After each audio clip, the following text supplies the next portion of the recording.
Hello and welcome back to the Franchise Growth Pod. My name is Belle, Director of Marketing here at AC Inc. And we are here today with Angela Cote herself. Hi, Anne. How's it Hello. going? So good. It's so good. It's always fun to get to do this with you, Belle. And I have to tell you, recently at one of the conferences I was at, I had somebody say that he listens to all our podcasts and he mentioned your name, Belle. He's like, and I listen to Belle, like I hear Belle, and I'm like, oh, that's so cool. That's awesome.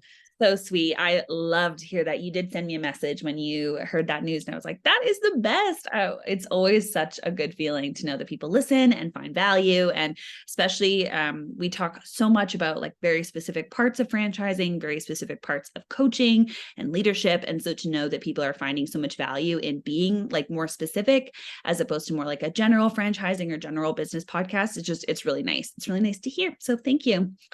I want to dive right into our icebreaker today. We're headed into like the holiday time. Some festive stuff is coming up in the next month or so. I'm curious what your favorite festive Christmassy holiday tradition is in your family, or maybe something even you've like done more recently in like recent years. What is something you always look forward to over the holidays? And you can't cop out with like seeing family or something. It has to be like specific. Okay, well, most years we stay here in Victoria over Mhm. Christmas, which means it's just my family of four. So my husband, myself, and my two kids who are now young adults. And it has gotten a lot more fun as my kids, I should say more fun, just different as the kids get older, that we enjoy our time together. So I won't just say that because you said not to just say that. Well, But that's also, what everyone would say is like, I oh, know it's hanging pretty out with obvious. my family. I'm like, okay, what's more? Yeah. What else?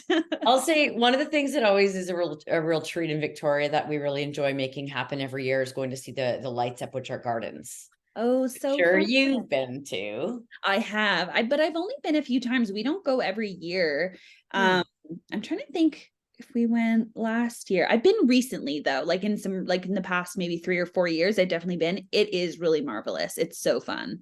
Yeah, so it's just for anybody that's listening and doesn't know what the heck we're talking about. Butchart Gardens, look it up, but they have like the 12 days of Christmas themed light display all throughout the gardens, and it's pretty incredible, and we have fun trying to remember what the 12 different days Yeah. are, and it always makes it fun like that, and get some hot chocolate and walk around and just get in the Aw. festive mood. That is really fun. And I think it is common for like large parks or like I remember one Christmas my family and I were in Vancouver, which is where probably a lot of people assume you live on the west coast of Canada, but it's a bigger city, but they had something similar where they had like a lot of lights and you went for this beautiful walk, but it was a little bit smaller. Like why Butchart Gardens I think stands out is because it is such a large property, and so you like the walk takes a while. Like Yeah. it's a bit of a trek. So I think that's what stands out, because I think, yeah, going for like walks among like the lights in gardens is I think in lots of cities, but Butchart Gardens is really cool because it's so big. So nice. So the Yeah. walk is really, yeah, really And long. there's ice skating. You can rent skates Yes. and you go ice Yeah. skating, which is always cute and fun. And then there's also the carolers, which is great. And Like, I think they have a carousel that's open some nights, like a full Mhm. carousel that kids can go on for Oh, like a, yeah, they do. When you said carousel, I was thinking of a Ferris wheel, but no, they do have a carousel. yeah, not a Ferris wheel. I always get those two mixed up. That I don't blame you.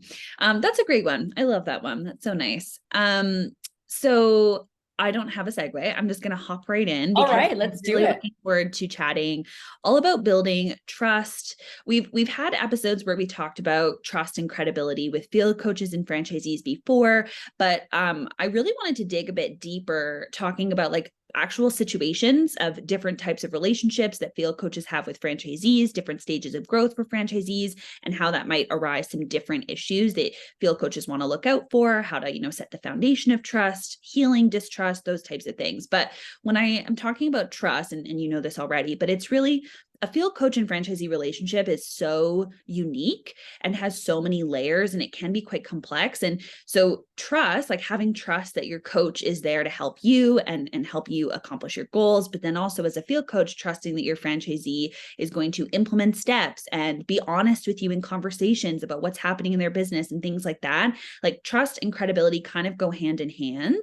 And I'm curious, like, what are some ways you've seen with our clients, or even you have been a field coach, you've been a franchisee, like you've been on all these different sides.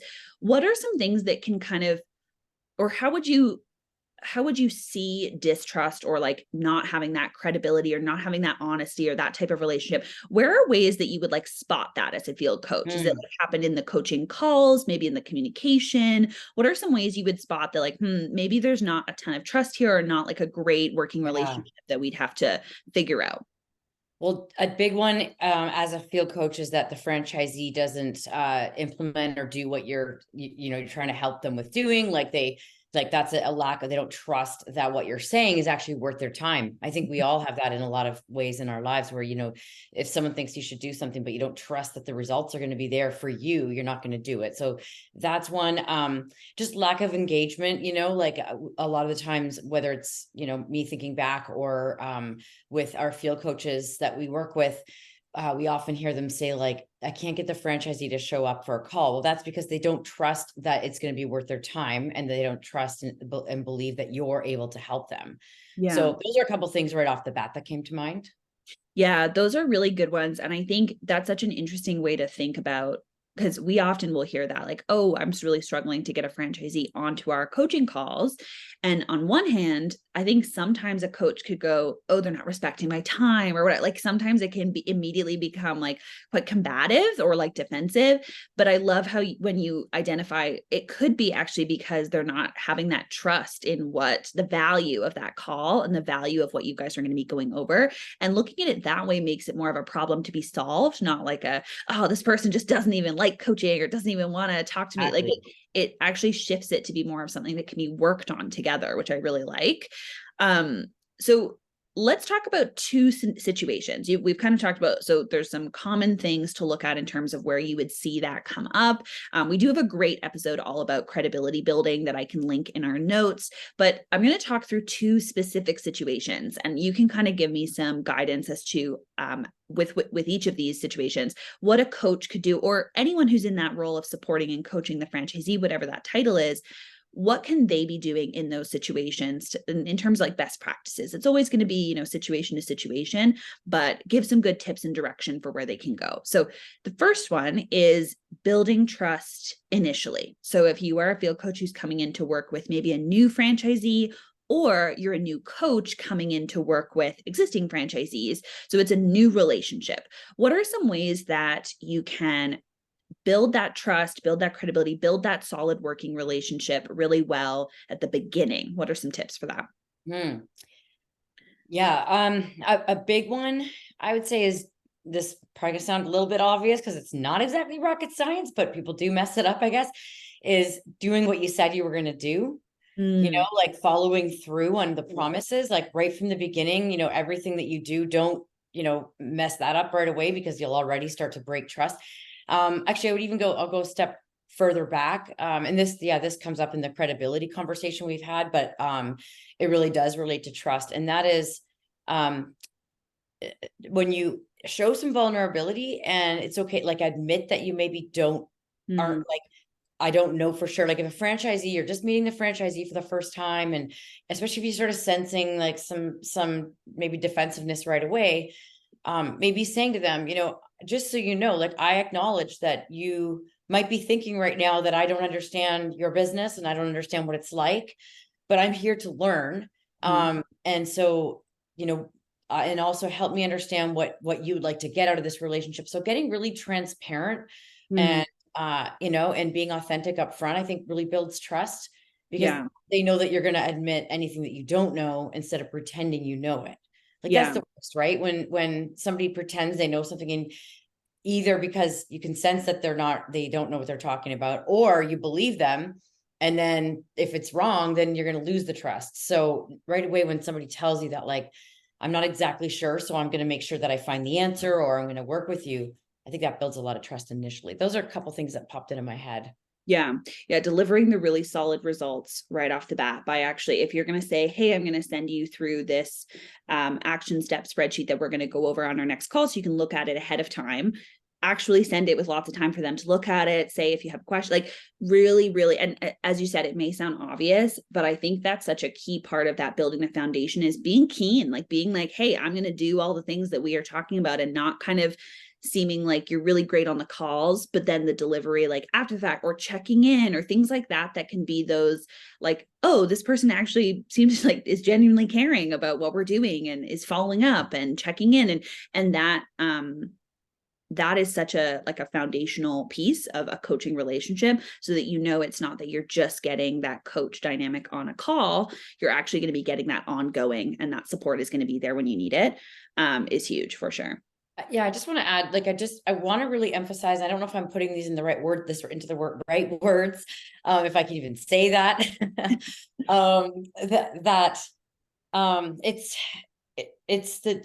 that transparency and upfrontedness, if that's how I put that, are so important, because it's people, I find in business, especially, people revert to this like closedness, like whether it's in a, field coaching situation, or, you see it at the conferences on the panels where, they don't want to admit they don't know something. And when you can open up a little bit and be more upfront and be more transparent, so that, because I guess what it is when we don't have the answer, then like the confused mind says no or makes things up, right? So don't give them something to make up. Like, yes, I am not a business owner, and I recognize that you probably can see that. And but then also, maybe when it comes to the results side of things, on the capability side of things, it's like, but here's some things I've done in my past that may contribute to our, our success together and our relationship. You can maybe point to some results. Yeah. I guess one other thing I was going to say at the beginning that is really important is, and this also was on our credibility thing, but podcast, but still really important, is finding like little wins early on, because that'll give you that opportunity to show that you can drive results with them. Because that results is what's going to make them start to trust you, that you got them what they were looking for. Totally. Yeah. The small wins is a huge part of, we talk a lot about that when a field coach is coming into existing franchisees as well, which is actually going to be my next question. So that's maybe the perfect first tip to guide us into that situation. So we've got our foundational, like you're setting this up from the start. And that would be a big one, is the finding the quick wins, right? So if you're a coach coming into an existing franchisee, that's one where you can immediately start to build that trust and build that credibility, build that working relationship. And also the vulnerability side, which you already talked about, the transparency, being super upfront. I would add to that transparency, the being transparent about what you can provide. And you kind of mentioned that already, actually, but being able to say, like being able to be vulnerable on what you maybe don't know, if you don't have the exact same experiences as that franchisee, and they're going, well, you've never done this exact thing. Like, how could you help me? Being vulnerable and honest about that, but then saying, but here's all the things, like not only wins wise, but experience wise, that I'm going to be able to bring to you, is huge. And again, we have discussed that on other episodes as well.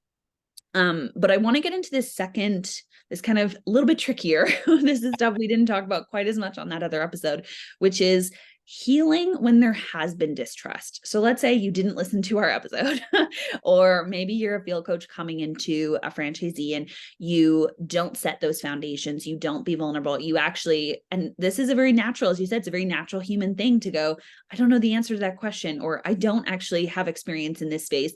And maybe you got like very, well, here's exactly what you need to do, or maybe it's very authoritative. And that can sometimes be tempting if we don't know the answer, to go, well, and kind of get defensive and whatever. And if that happens, or if like, you don't deliver on everything you said, maybe you're overpromising a little bit and you're not setting those boundaries in place. And again, this is all very easy to have happen. This is not like you're a bad coach or anything. These are very easy mistakes to make. I've made many of them on calls and that kind of thing. Like, it's very normal. But if you do that and you have identified, oh, they've stopped coming to some of my calls, they're not really responding a ton. I sometimes feel like they're holding back information, like they're not being completely honest about what's happening in their business. And you're starting to spot this distrust that has built. What are ways we can like get back to healing it and going back to, okay, so we've built this relationship and it's not awesome, honestly. And you're noticing there's this distrust being built up between you as a coach and the franchisee. What are some ways you can work on healing that? Like, what are some things that you might need to, the conversations you might need to have, or even owning up to yourself on some things? What are some things that might need to happen to get a relationship back on the right track when it's been, a little bit off the rails? Yeah. Well, it feels like this is always like, I don't know, in franchising, it always comes down to a conversation, right? Like it's like, let's just be humans. Let's get into a conversation. So then the question is, what does that conversation look like? Right. And so it sort of depends on what exactly did break the trust. Like if the trust was broken because you didn't deliver on something, like there's a valid reason, then I would always start with owning it and taking responsibility to the extent I can, not in a way that makes me look like I'm incompetent, but like, here's what happened. For context, this might be why this happened. Doesn't mean it's okay, but I'm going to take ownership and I want to make this better. That could be the beginning, depending on the situation, could be the beginning of the conversation. And again, this is going to sound kind of obvious, but the listening, like, hey, are you open to exploring? This is how it would start. Like, say it was with you and me. Hey, Bella, are you open to exploring with me, our current relationship and just kind of where we're at?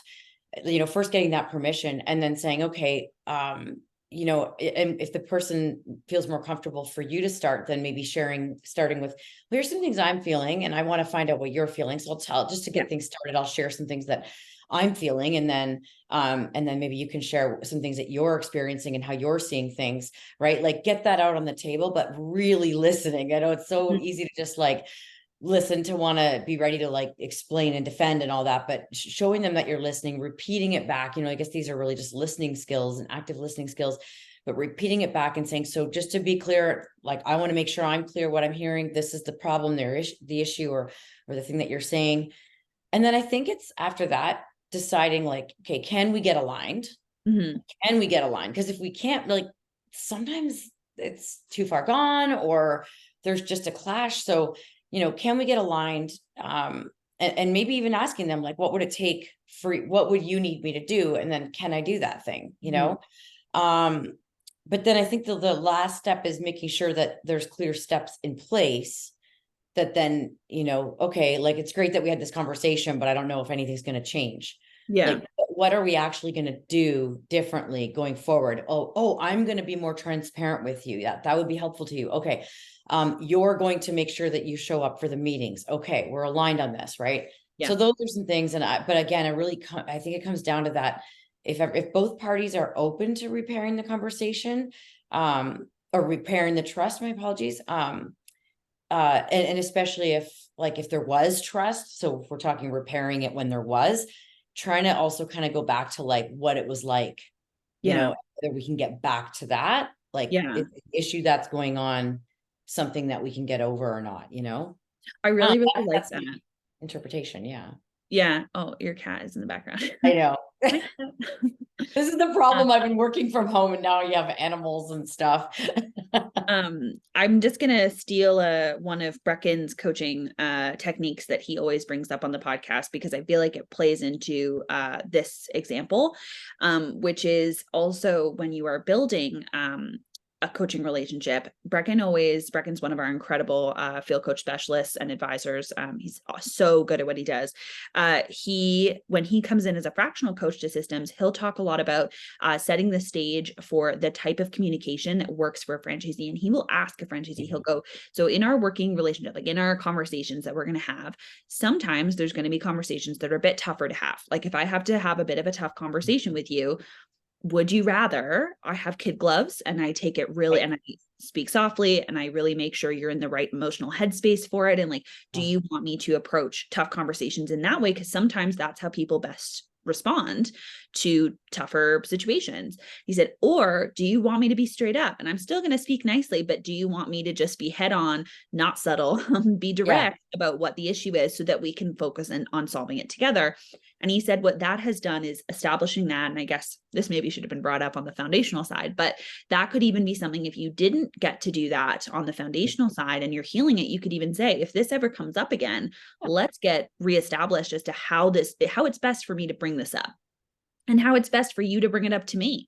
Like, and so getting on like, how do we want to communicate if there is a tricky thing that's coming up that we need to talk about? Because that's always going to happen in any business conversation and, coaching relationship. So I thought that was such a good tip. It applies to so many conversations, but I think for this one, when it's healing distrust, that could be a really, really valuable thing to think about is like, how does this franchisee best respond? Does it need to be really soft spoken, or would that kind of bother them? And they'd be like, just get it. Like, just tell me what the issue is.